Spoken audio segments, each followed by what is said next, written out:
Hi, this is Ron Carr, your velocity mindset expert. I'm about to share with you an embarrassing story.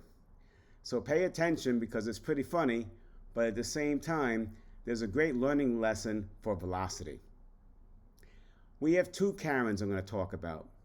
One Karen is a current friend who I've been talking to quite a bit on text and by phone. And the other Karen is a good friend of mine too, but we haven't really spoken in over a year. So last night, I texted the current Karen a question and how are you? The text came back, who is this? I'm going, really? And I responded, it's Ron. And the response comes, who is Ron? I go, what? I go, Ron, we've talked so many times. And her response was, I have no idea who this is. So I don't understand this because these messages are coming back at the end of a thread of all of our previous messages. So I'm asking myself, did my friend Karen all of a sudden have a stroke, amnesia, or is she playing a very bad trick on me?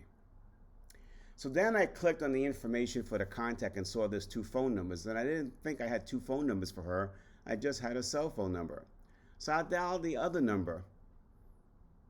And this person answered the phone and I said, Karen, and she goes, yes. And then she goes, but I don't know who you are. I go, what?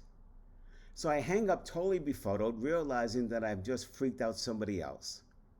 And when I look at the record again, I realize what Apple did was it had two records named Karen without any last name. And so Apple's AI made the assumption that they're the same person and they combined the record. And so now whenever I text one, the other one gets my text. And what I had to do was I had to delete the record and re-enter it.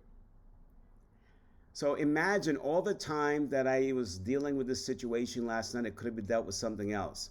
Think about the unintended consequences of dealing with this assumption that Apple had that now invaded somebody else's privacy as well as confusion to my friend.